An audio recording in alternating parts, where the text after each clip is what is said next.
వాగర్ధావివ సంపృక్తౌ వాగర్ధ ప్రతిపత్తయే జగతః పితరౌ వందే పార్వతీ పరమేశ్వరౌ. శ్రీమాత్రే నమః. శ్రీ గురుభ్యో నమః. అందరికీ నమస్కారం అండి. మీరు చూస్తున్నారు అగోచర ఆస్ట్రో నాలెడ్జ్ యూట్యూబ్ ఛానల్. నేను మీ అగోచర.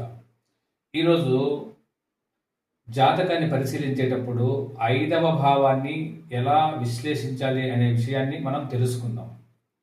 ముఖ్యంగా 5వ భావం ఏమి తెలియజేస్తుంది అంటే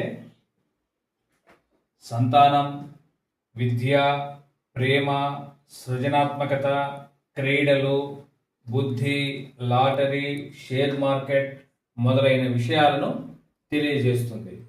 ఇప్పుడు వీటన్నింటినీ మనము విశ్లేషించాలి అంటే 5వ భావం యొక్క గ్రహస్థితిని మనం తెలుసుకోవాలి. అనగా 5వ భావం ఏ రాశిలో పడింది, 5వ భావంలో ఏ గ్రహము ఉంది, 5వ భావాధిపతి ఎక్కడ ఉన్నాడు, 5వ భావ కారకుడు ఎక్కడ ఉన్నాడు, వీటన్నింటిని మనము పరిశీలించాలి. పరిశీలించిన తర్వాత ఈ 5వ భావ విషయాలలో ఒక్కొక్కటిగా మనము వివరించి తెలియజేయవచ్చు. 5వ భావ గ్రహస్థితి ముందు తెలుసుకుందాం. ముందుగా 5వ భావం మిథున రాశి.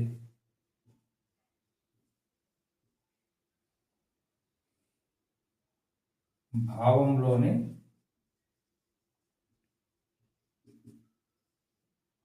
గ్రహాలు కేతు, భావాధిపతి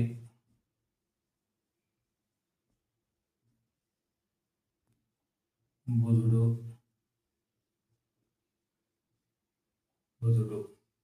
ఇక్కడ వృశ్చికంలో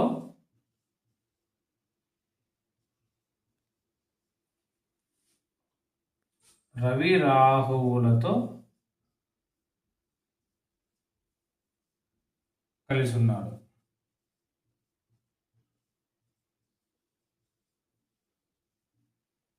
కారకుడు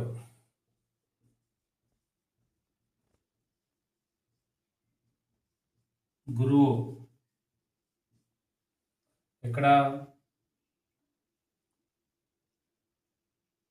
కన్యలో 8వ భావంలో ఉన్నాడు.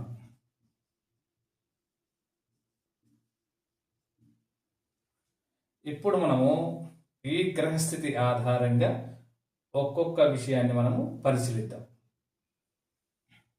ముందుగా సంతానం గురించి తెలుసుకుందాం.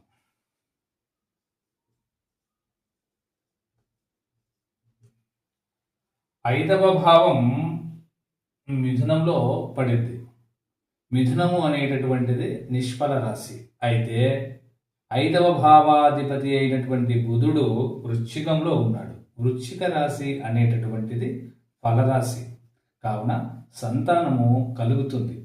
అయితే ఈ బుధుడు రవి రాహువులతో కలిసి ఉండడము, 5వ భావంలో కేతువు ఉండడము వలన స్వల్ప ఆటంకాల తర్వాత సంతానం కలుగుతుంది. అయితే ఈ సంతానము చాలా తెలివితేటలు కలిగినటువంటి వారు. ఎందుకంటే ఇది బుధుని యొక్క రాశి.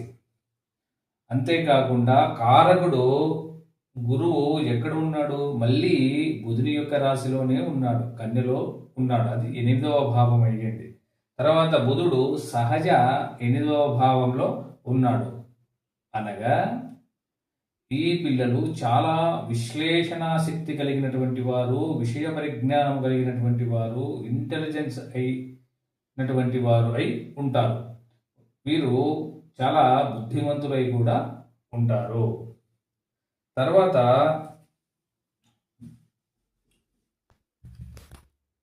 ప్రేమ గురించి తెలుసుకుందాం.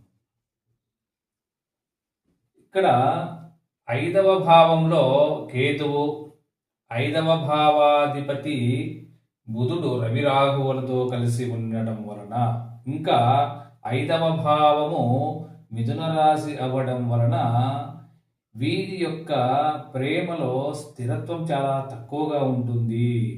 వీరు తొందరగా నిర్ణయాలు మార్చుకుంటూ ఉంటారు. దీన్ని బలపరిచే గ్రహస్థితి ఇక్కడ ఉంది. ఎలాగా అంటే బుధుడు రాహువుతో కలిసి ఉండడం అంటే తొందరగా మోహం కలిగిస్తాడు. అయితే రవి కూడా అక్కడే ఉండడం వలన కొంచెం అగ్రెసివ్నెస్ ఉంటుంది. కొంచెము తన మాటే వినాలనేటటువంటి తత్వం ఉంటుంది. సో దీని వలన స్వల్ప మనస్పర్ధలు రావడానికి అవకాశం ఉంది. సో ఐదవ భావంలో కేతువు కూడా ఉన్నాడు కాబట్టి ఐదవ భావంలో కేతువు ఉండడం వలన వీరి యొక్క ప్రేమను విడదీయడానికి అవకాశం ఉంటుంది. ఎందుకంటే కేతువు భౌతిక విషయాలను దూరం చేస్తాడు. కావున వీరి యొక్క ప్రేమ విషయంలో కొంచెం స్థిరత్వం తక్కువగా ఉంటుంది. పైగా ఆ ప్రేమ విషయంలో ఇబ్బందులు ఎదుర్కొంటూ ఉంటారు. కాబట్టి తరచూ వీరి యొక్క ప్రేమ విషయంలో నిర్ణయాలు మారుతూ ఉంటాయి.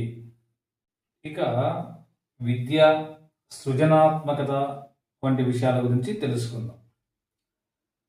సాధారణంగా ఐదవ భావంలో కేతువు ఉండడము, తర్వాత వృశ్చికంలో బుధుడు ఉండడము, అది సహజ ఎనిమిదవ భావం అవ్వడము, ఎనిమిదవ భావంలో గురువు ఉండడము, వీటన్నిటిని పరిశీలిస్తే వీరు సాధారణ విద్య కంటే రహస్య విషయాలపై ఆసక్తి ఎక్కువగా ఉంటుంది. అంటే గుప్త శాస్త్రాలపై ఎక్కువ ఆసక్తి ఉంటుంది. తద్వారా వీరు సాధారణ విషయాల కంటే మనస్తత్వ శాస్త్రము, జ్యోతిష్ శాస్త్రము, మంత్రశాస్త్రాలపై ఎక్కువ ఆసక్తి, వాటిని నేర్చుకోవాలనేటటువంటి తపన ఉంటుంది. అంతేకాదు వీరు పరిశోధనా రంగంలో కూడా రాణించడానికి అవకాశం ఉంటుంది.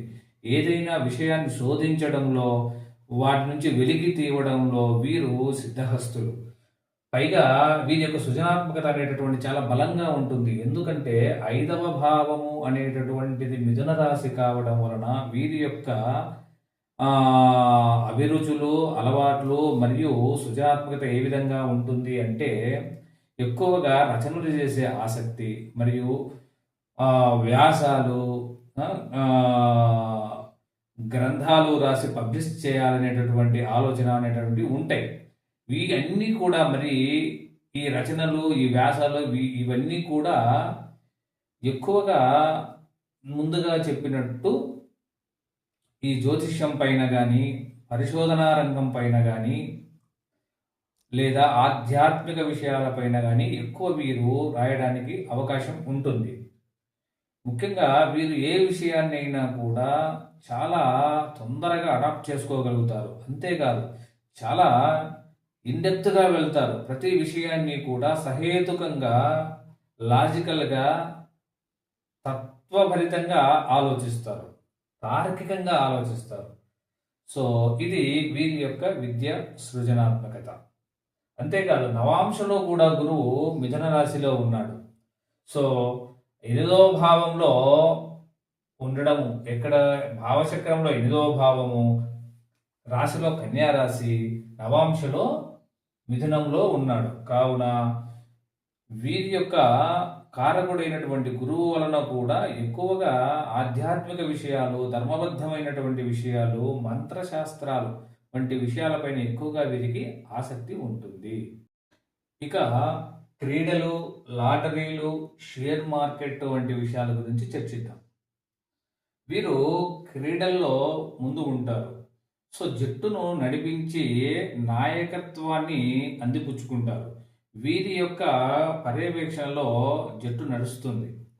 ఎందుకంటే ఈ 5వ భావాధిపతి రవితో కలిసి ఉండడం వలన సో చాలా ఉత్సాహంగా ఆటలు ఆడతారు.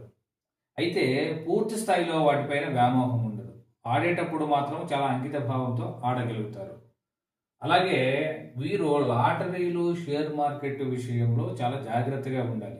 వీరు ఏంటంటే భౌతిక విషయాల కంటే ఎక్కువగా ఆధ్యాత్మిక విషయాలపై ఆసక్తి ఎక్కువగా ఉండడం వలన, అంతేకాకుండా వీరి యొక్క 5వ భావం మిథున రాశి కావడము, వలన అది అంతేకాకుండా 5వ భావాధిపతి రాహువుతో కలిసి ఉండడం వలన వీరు నిర్ణయాలు చాలా తొందరగా తీసుకుంటారు.